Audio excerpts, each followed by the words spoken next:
Thanks for that kind introduction, Ed. I'm just out here at my home airport on a quiet evening without all the distractions to do a little bit of cleaning and a detailed inspection on my trusty steed in between trips.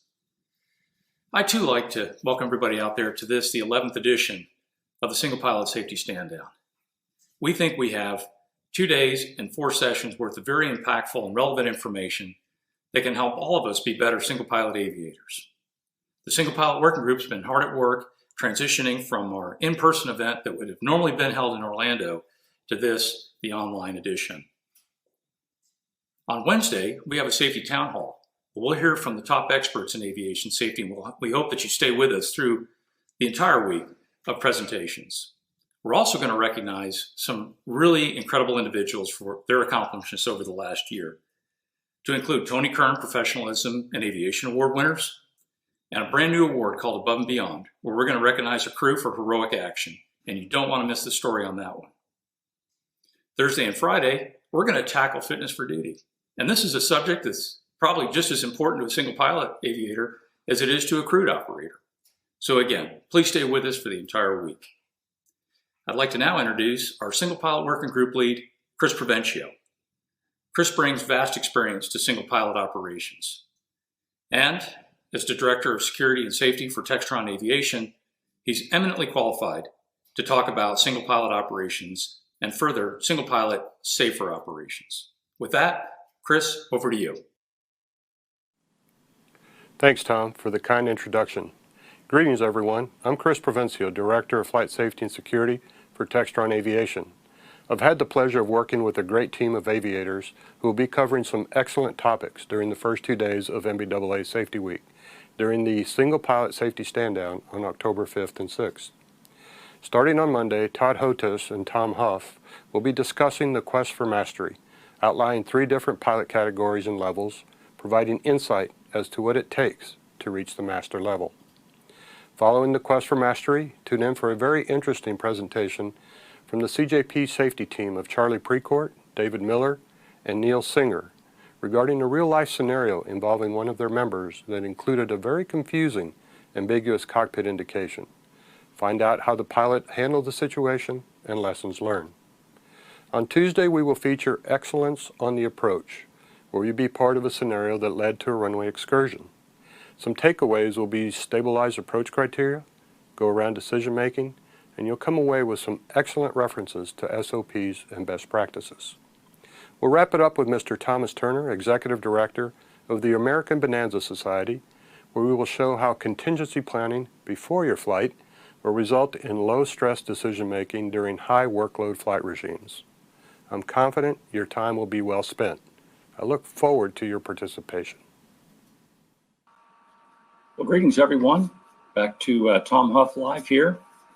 I'd like to commend everybody for joining today's Single Pilot Safety Stand Down kickoff with Quest for Mastery presentation. Really appreciate you taking time out of your busy schedules to attend this session. Hopefully you're going to be with us for all 4 sessions over the next 2 days, talking about things that are very important to single pilot aviators. Before we get started, I wanted to introduce my co-presenter, Todd Hotes. Todd is a prominent member of our Single Pilot Working Group, and he's a department manager and chief pilot for Polymer Resources. Todd is a captain on the PC-24 and CJ3, flying both Part 91 and 135.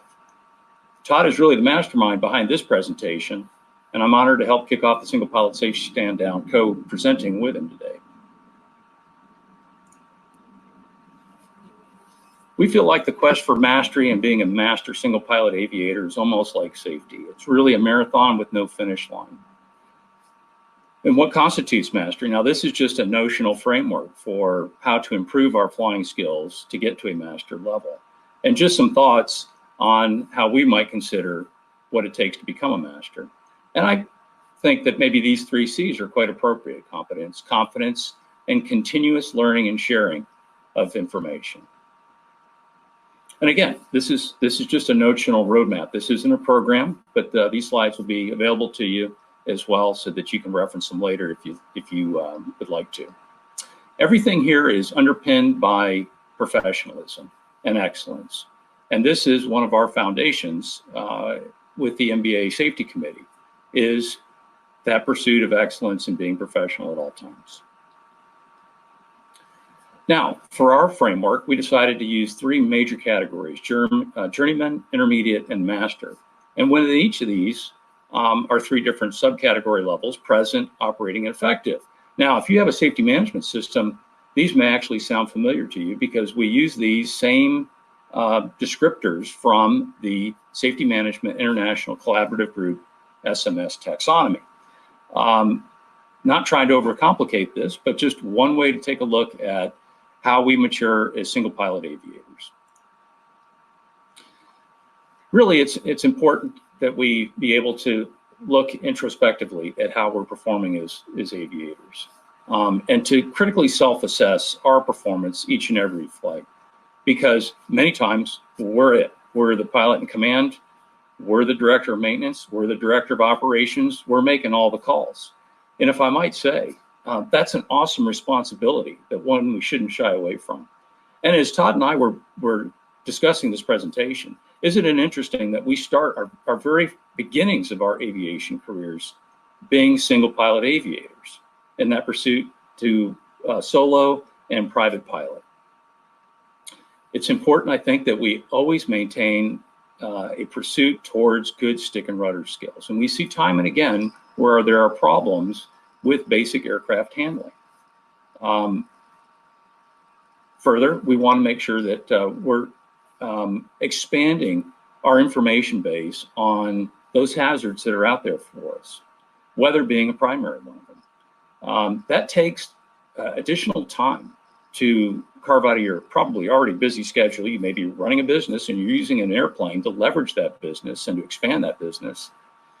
But taking that time to not only do proper pre-flight planning for each and every flight, but also, again, to build that knowledge base and doing self-study. It's important to recognize that the regulations are just purely the minimums. That defines what legal currency is. That's not what we're talking about here. Certainly that's important and you need to comply with the regulations, but what we're talking about is true mastery of our profession.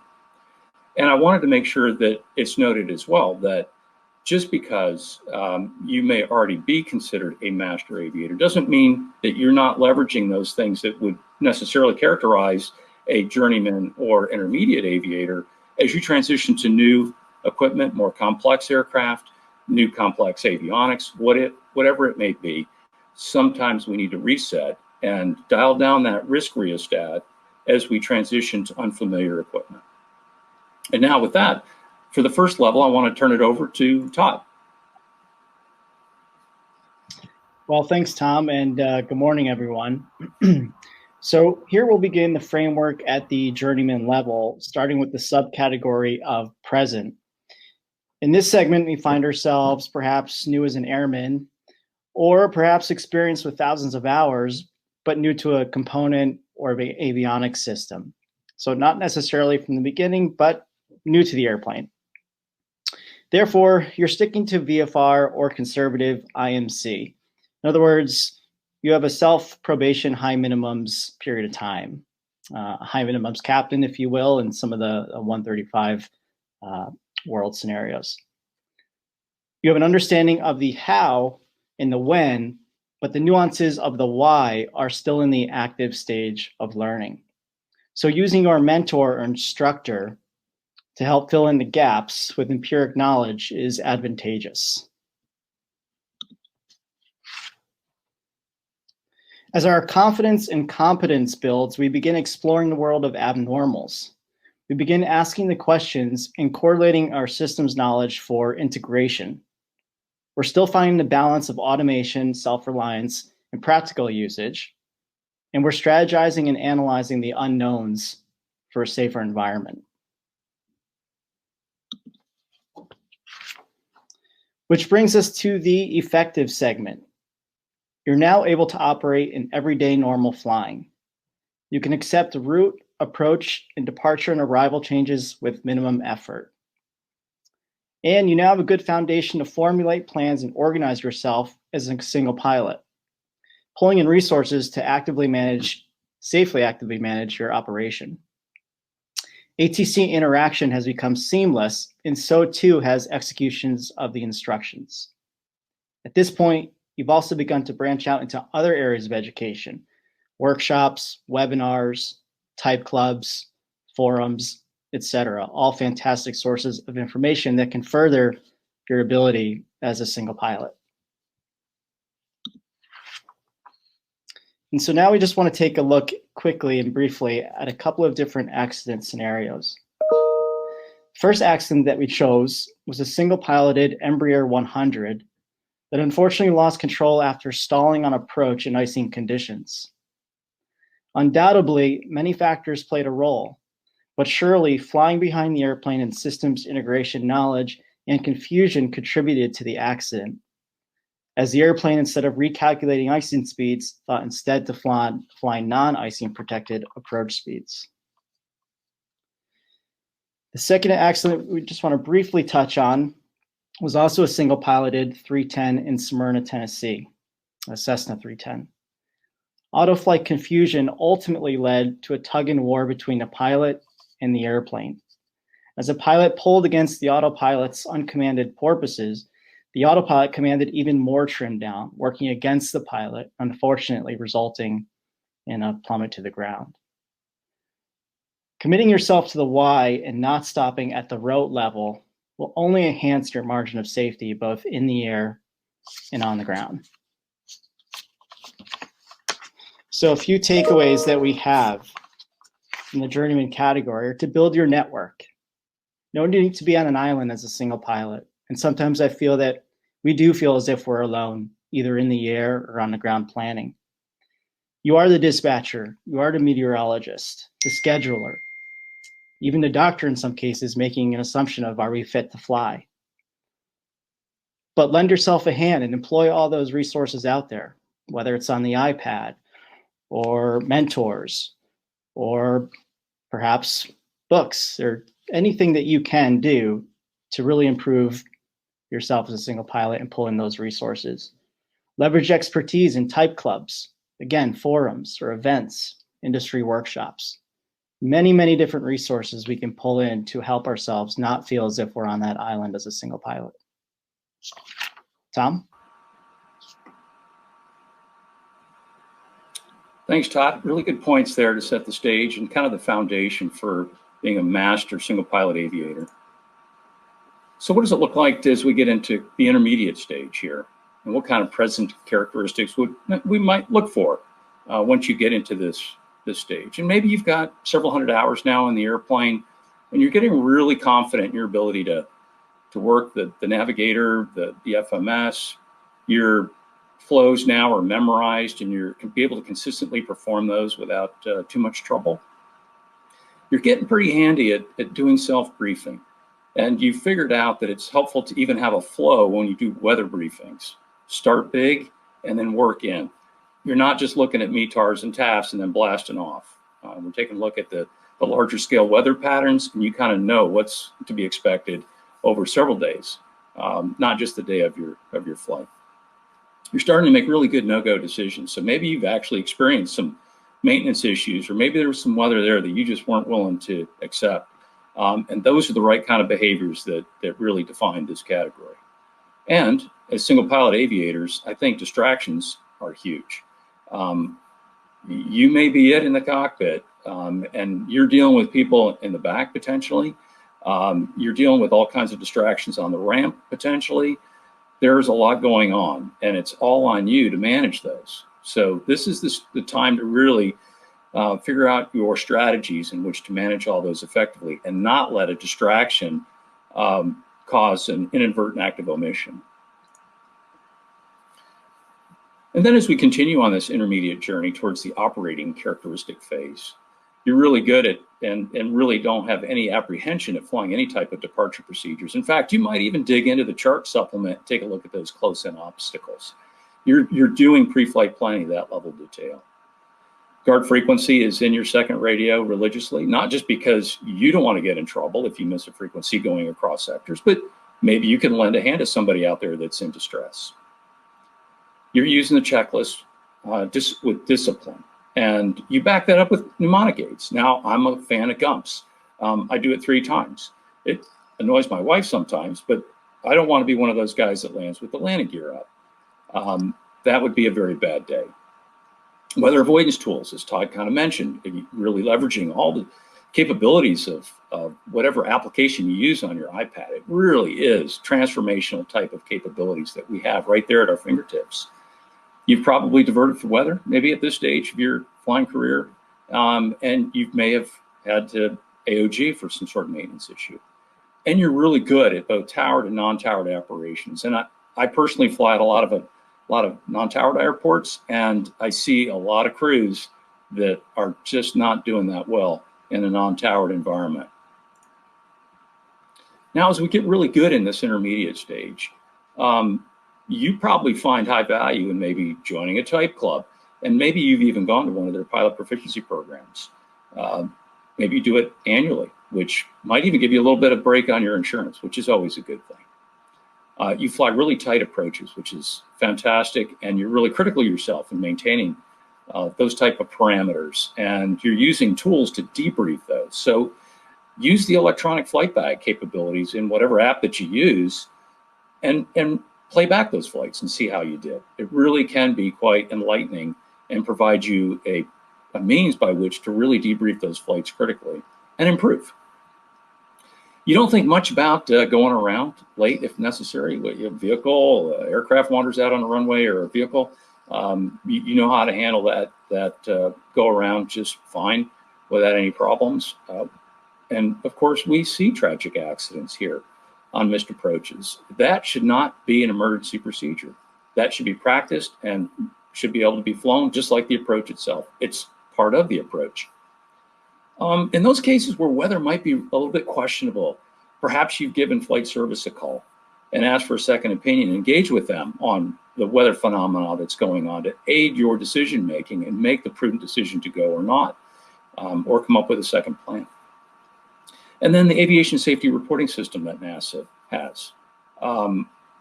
At this stage of the game, you've probably flown enough in the environment that you've seen things that need to be addressed, whether it's errors on maps, errors on frequencies, you name it. ASRS can really be very helpful. And perhaps you even subscribe to their callback, which can be very educational, reading those reports and the mistakes and experiences of others, because we all know, and I think we can all agree, that we just don't have the time to make all those experiences ourselves and learn from them. Why not learn from others? So here's a couple of the accidents that we chose for this intermediate stage. And again, just a caveat here, these may not be pure business aviation events, but in many cases we see where business aviation aircraft assets are used for personal flights, and just like this citation did, departing out of Lakefront on a late evening.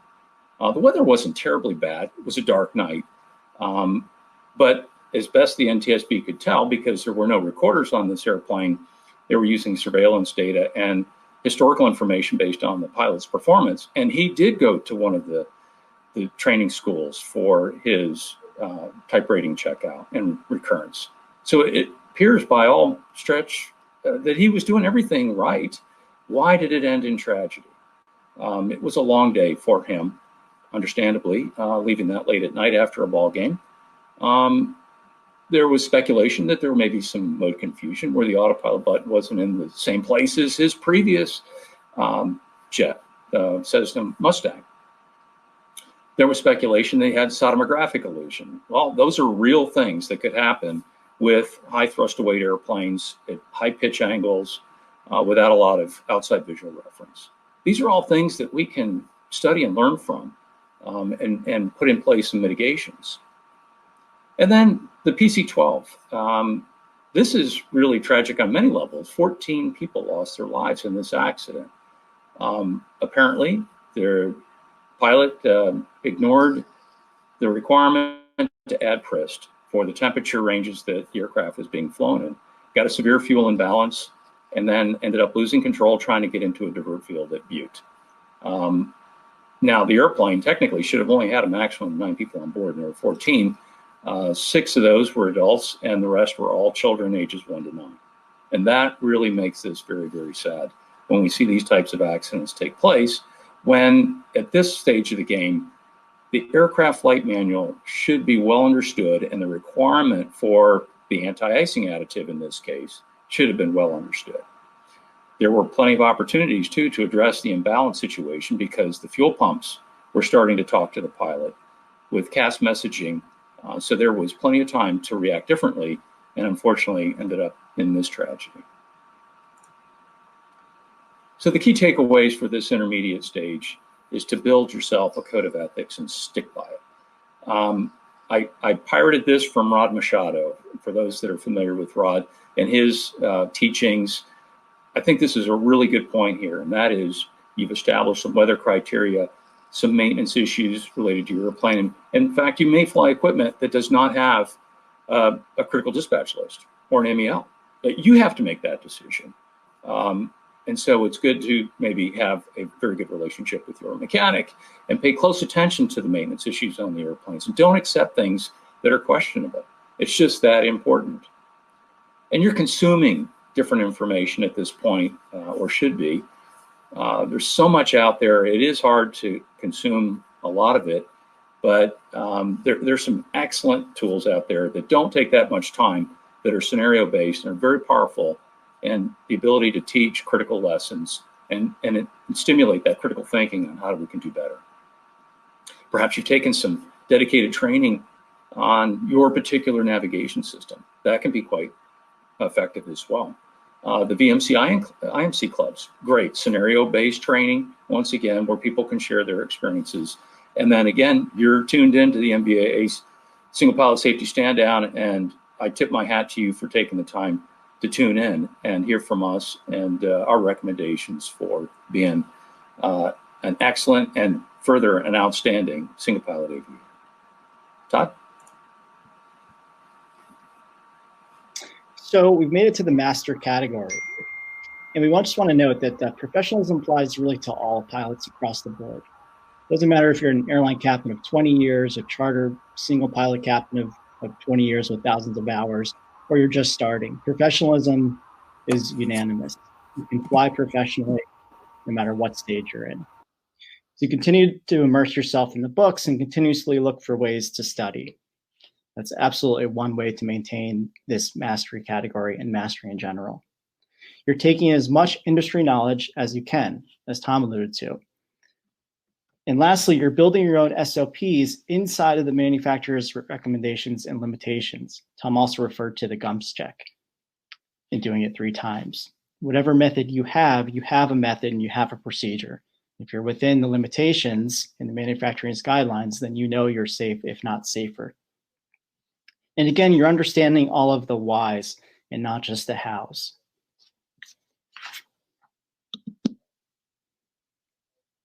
So the master operating characteristics, for you to point out here, is that you've accomplished and are consistently making prudent weather decisions based on personal and aircraft capabilities. You really understand your envelope. And you fly regularly to maintain proficiency and not just currency, which was pointed out at the very beginning. And as we all know, there's a very big difference. Shooting approaches every 6 months may not, of course, it satisfies currency, but you may not be proficient. And your fingers are quick and purposeful around the automation, or in some cases, to make changes on the fly. So back a few slides later, we talked about the interactions with ATC and being able to implement those interactions. And so having those quick fingers and being able to change things on the fly, no pun intended, is a very important thing. But most importantly, you've explored and understood your boundaries, and know that when a flight may be a little too task saturated, or a day may be too task saturated or long, or you're tired, you make that extra decision to take someone along with you. It's an easy step. Which brings us to the effective characteristics in the master category. You're now in a position to mentor, teach, and communicate your experiences and understanding. You're an example to others and a leader in the field. Your focus, aside from flying, is the physiological effects before, during, and after flight. Again, ask yourself, are you fit to fly? And that becomes a procedural step in your SRM planning, an integral step. And you're expanding your credentials through perhaps a seaplane rating, a tailwheel endorsement, and an understanding that those skills are absolutely transferable, a glider rating perhaps. We'll take a look at two final accidents that we've chosen. The first occurred on October 30th, 2014. This accident involved the King Air 200 in Wichita. The aircraft had what appeared to be a power loss on the left engine, which ultimately led to a departure from controlled flight due to an asymmetric power condition, unfortunately hitting the flight safety building.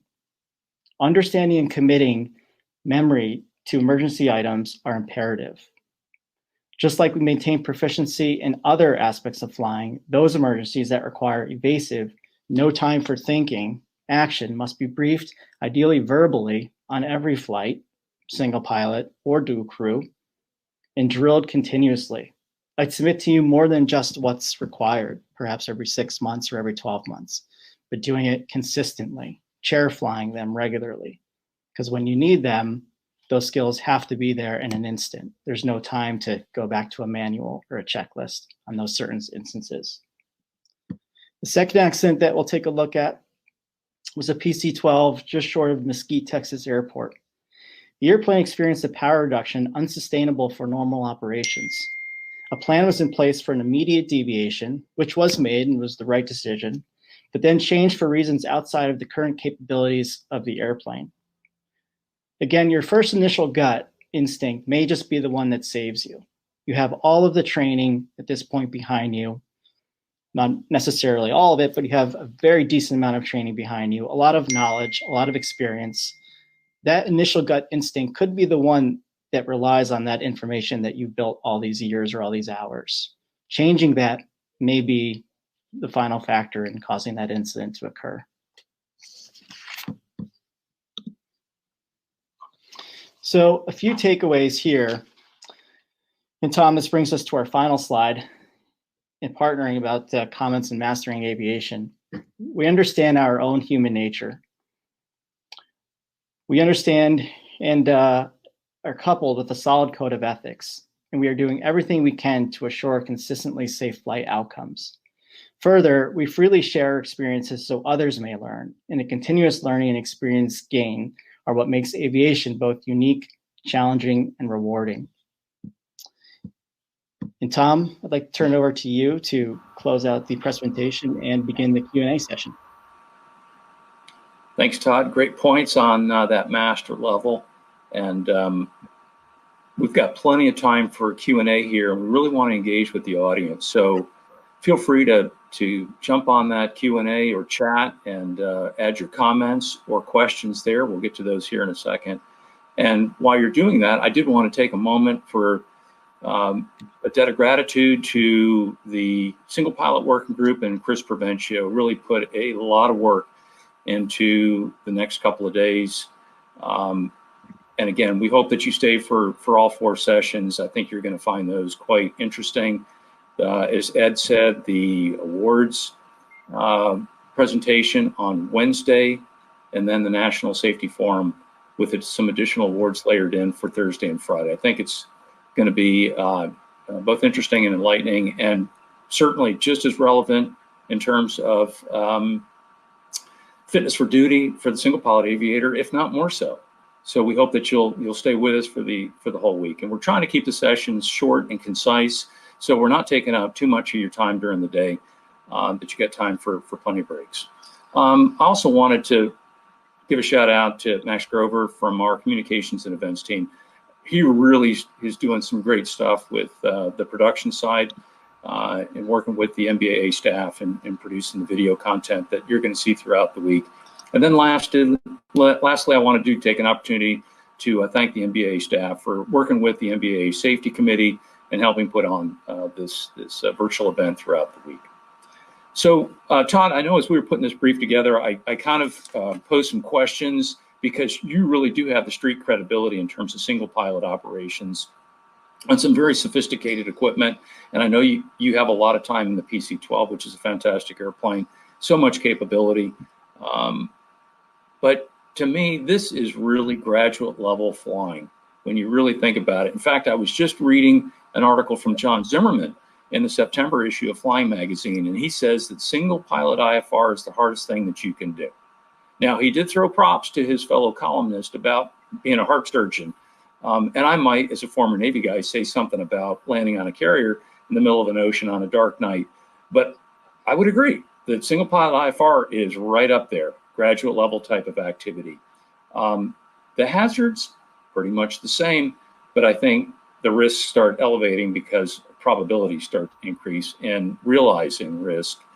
And so creating mitigation defenses is so very important. So I wanted to pose to you, what kind of strategies might you employ to offload some of these tasks or deferred tasks as maybe things are getting really busy in a terminal area? Are there some techniques that you use to try to get back on the step again and stay ahead of the airplane as you're coming into those busy environments? Sure. Thanks, Tom. So a few things that I do personally, I always try to slow things down. I remember an instructor that I had at a flight safety years ago in a 121 setting said, look down and wind your watch 3 times anytime anything happens. But that applies to pretty much any scenario. So I try to tend to slow things down. And in some cases, I physically slow things down. I'll slow the airplane down. Instead of barreling down at 250 knots below 10,000 feet, maybe I slow it down to 150 knots and buy myself some more time. So figuratively and literally, I try to slow things down.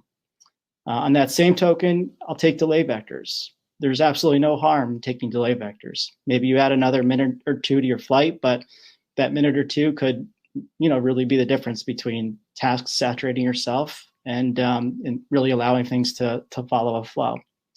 So on that note too, placing yourself in a hold.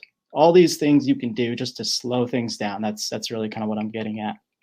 Desaturate, detask when you can, prioritize, and a lot of these things will just kind of keep you out of trouble by reducing that saturation level.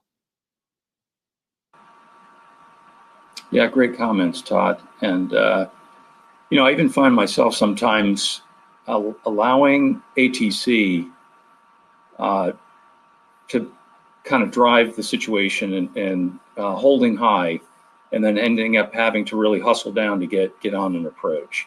And that's a position that I think you have to really be guarded for, and really never want to get yourself in a position where you're intercepting glide path from above.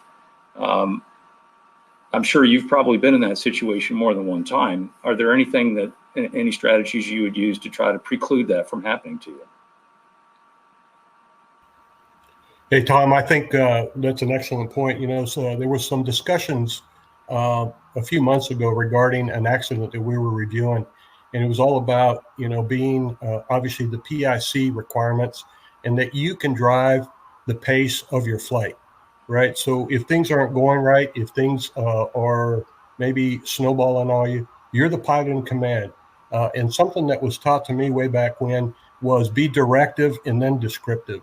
So if you need something done right away, you're directive first, and you as pilot in command, being single pilot in that airplane, you control the ship. And so if things aren't going right, things are accumulating to the point where you're getting task saturated, make something happen that will ease your workload. And I think this is a great reminder, because you have the power to do that anytime you're flying that airplane.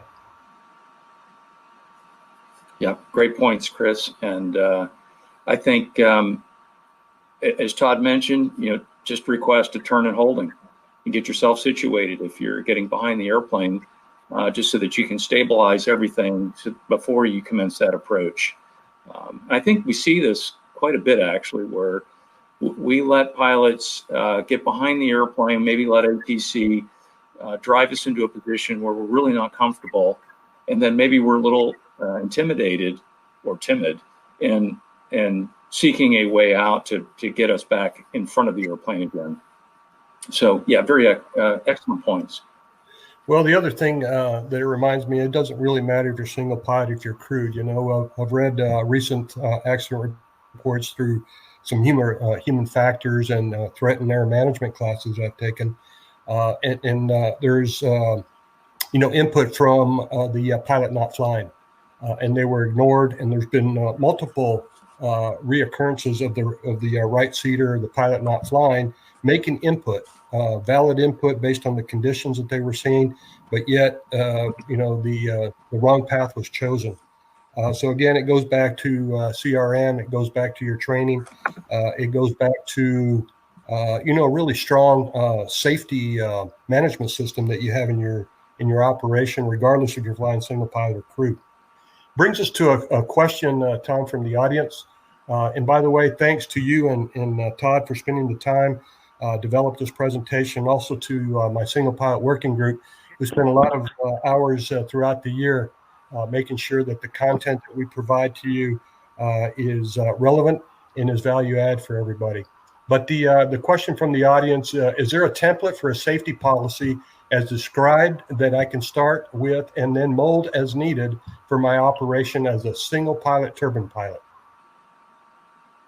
Yeah, they're on the MBA website under the safety section. I think it's flight operations and then safety is the drill down. I believe there's some templates in there on safety management system and specifically a safety policy template that you can have. So whether you're writing it for yourself or you're writing it for a small department, that should be a good source to go take a look at. And further, I think if you even look, if you just Google it on the internet, you might find some examples. The Safety Management International Collaborative Group that I mentioned earlier, there's templates at the beginning of that document. So they're out there in the public domain that you can use. And if people want to reach out to me, I'm happy helping them author a safety policy statement that isn't just words on a piece of paper. Again, I think it goes back to this code of ethics that we had talked about earlier. This is exactly what we're talking about. How do we intend to be true to ourselves? How do we intend to operate an aircraft safely, despite all the things that may be going on around us? And the distractions are getting worse, not better, especially if we're doing it in conjunction with our business. So we may end up working a full day at our businesses and then using our aircraft as the means to get to a different location to do business more effectively. That's exactly the beauty in business aviation, is it enables freedom of action. But with it comes that awesome responsibility to make sure that we do the due diligence in the pre-flight planning, that we're leveraging the right resources to make sure that we can execute the flight safely. That's really on us to do. Well, that kind of leads us to the next question, and I think we can develop that a little bit further. But the question is, how would either of you address the safety-based go, no-go decision that often leads to disappointment from family and friends, that leads to other distractions and external pressure? This kind of feeds right into our final topic tomorrow afternoon that Thomas Turner will be talking about, and that's options for success. And I know that Tom has really developed this segment based on the flight that he had back in November. I'm not going to steal his thunder, but I hope you tune in to tomorrow afternoon, because he's going to talk about that. And it's all about preparedness. It's all about making sure that all the contingency operations for your flight are addressed. And some of the things that maybe you haven't thought about, tune in tomorrow. And Tom's going to present an excellent presentation that happened to him, I think, around Thanksgiving, so about a year ago last year. Tom, any other comments on that?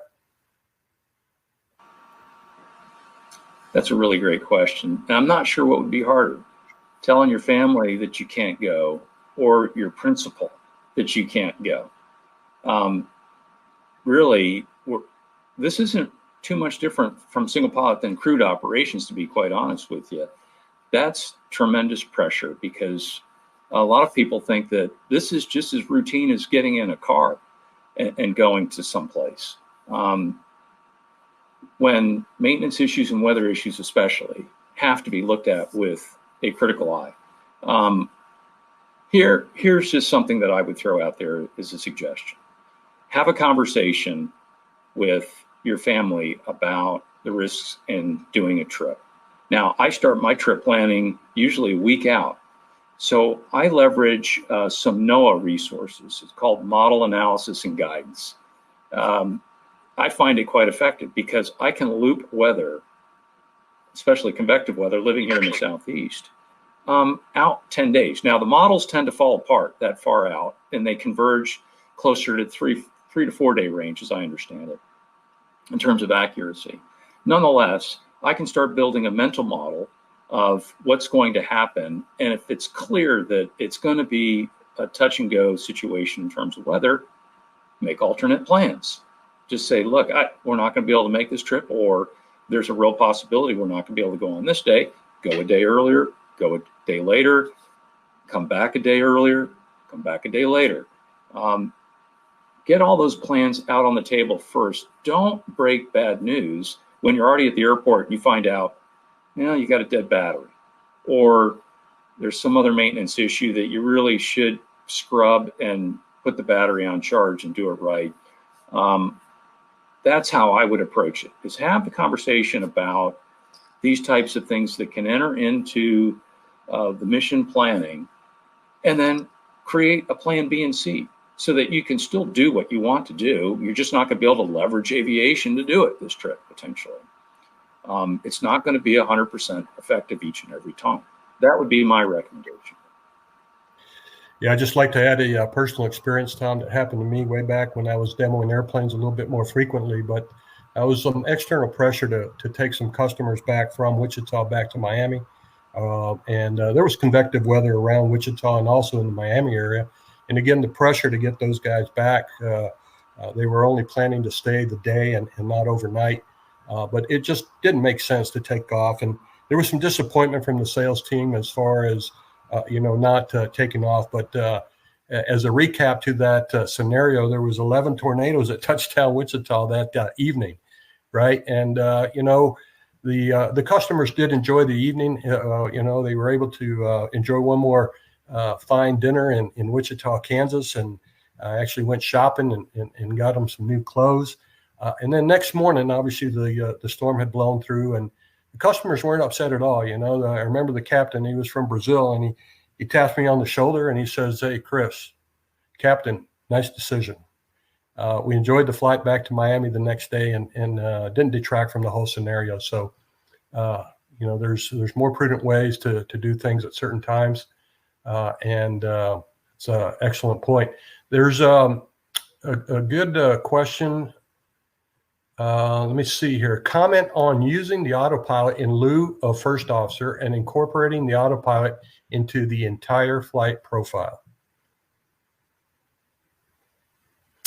Any comments there, Tom? You're on mute. Yeah, great question on incorporating the autopilot. So I think we all can appreciate that we don't want to have over-reliance on automation. And in fact, in my previous life, we used to call the autopilot pilot relief modes, or pilot relief.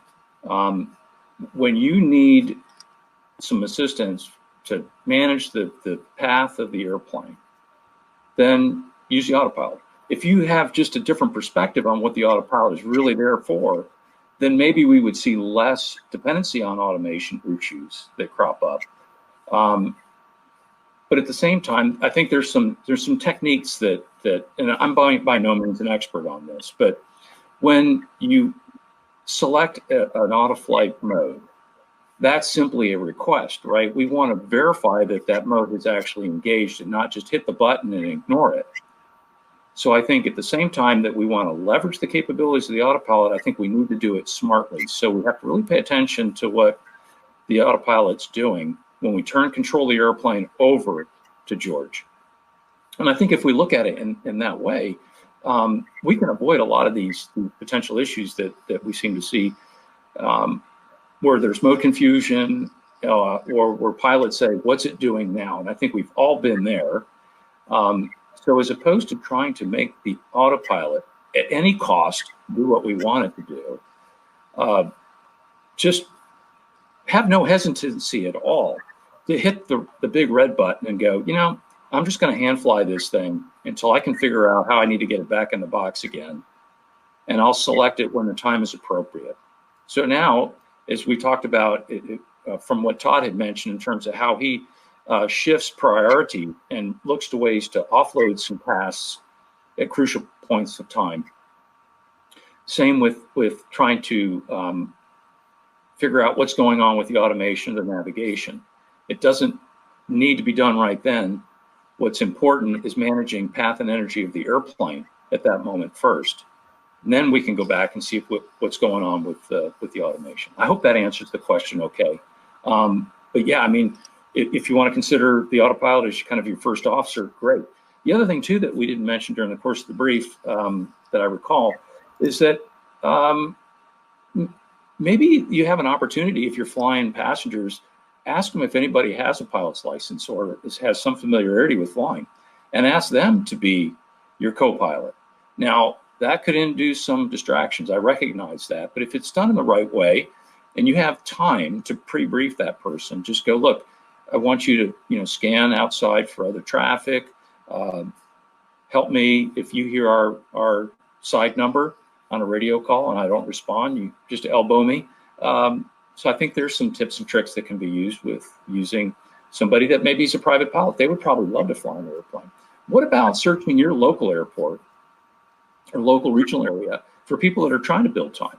Maybe they aspire to be an airline pilot, but they still have a long way to go to get 1,500 hours. So they're looking for an opportunity maybe to spend some time in the right seat with a professional master aviator, single pilot in a Part 135 airplane, if the company will allow it, or the owner of the airplane will allow it, to fly in the right seat. I think that can be a real help. Yeah, thanks, Tom. There's another good question that just came in, and it has to do with excellent presentation. Thank you very much. I noticed that many of the owner groups are encouraging mastery via Master Aviator Awards. MOPA has an excellent program. Does NBAA have any materials that will help owners group put together a similar program? Let me start out with that one because I have been involved on safety committees with other type clubs, and I'm telling you, whoever sent that question is right on the money. I did attend MOPA's virtual conference last week, and they have a Master Aviators Award that they give out to their members that attain a higher level of competency, and they're really challenging. CJP has a similar one. I'm sure some of the other type groups do. But I'm telling you, they're really elevating their standards in some of these type clubs. And even if you're not a member of the type club, if you access their website, and if you click on their safety tabs, all the information that's produced on most of those tabs are at no cost. I know the CJP's group you can access, and there's great resources on what good looks like, on SOPs, on in-flight guides. MOPA has a great one. I'm not familiar with some of the other. I know Tom Turner does a great job at the American Bonanza Society. And there's other groups, the Cessna Twin Flyers, Cessna Pilots Association. So there's a lot of excellent programs out there, and they're asking their membership to attend more training and attend extracurricular training like upset training. There's additional requirements as far as flight time during the year. And they're giving out awards at the end of the year that really means something. It could be, something that even leads to maybe a decrease in insurance rates too. But Tom, anything to add on that?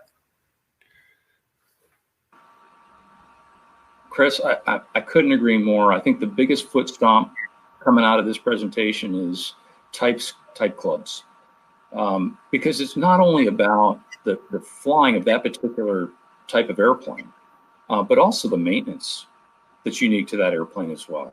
I mean, the power in the type clubs now, they're just taking off and it's great. I do believe NBAA has on the website a list of the type clubs.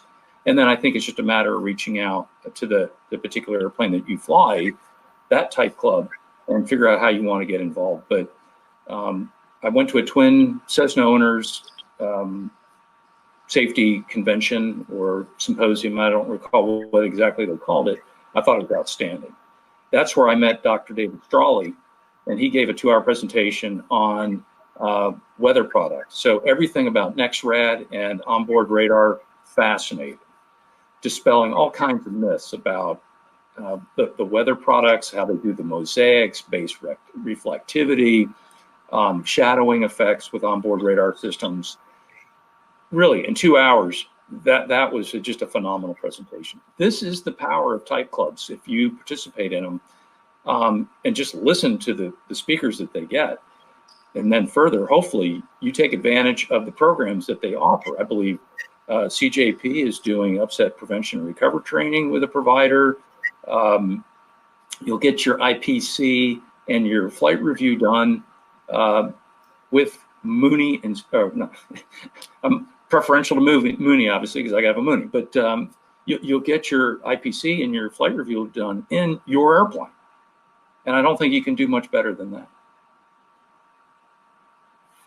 And so this is Todd Hodes. I'm back online here. I think we're all single pilots here working with technology at our computers. So I slow things down, and I appreciate the patience here. I'd like to jump into with POPA, the Pilatus organization, and they really have a fantastic program of Quad P. It's a program that, at your pace level of improving safety and performance and skill, there's fantastic videos. A mentor program is also developed, whereas there are a bunch of pilots around the country flying the PC-12s, also the PC-24s, which are for all intents and purposes new online, to have mentors fly along. That's a great source. There's fantastic relationships with the training providers, Flight Safety and SimCom. So there's just really a myriad of ways to improve and focus on safety within the Pilatus organization as well. So just wanted to touch on that. Yeah, thanks, Todd. And when it comes to safety, we're really agnostic. There's all the clubs that are out there that you can access. They've got great information, great regional forums, great safety symposiums, safety stand-downs. Reach out to those organizations if you haven't already. And even if you're not a member, like I mentioned, look for websites that have that. NBAA has a great resource as well.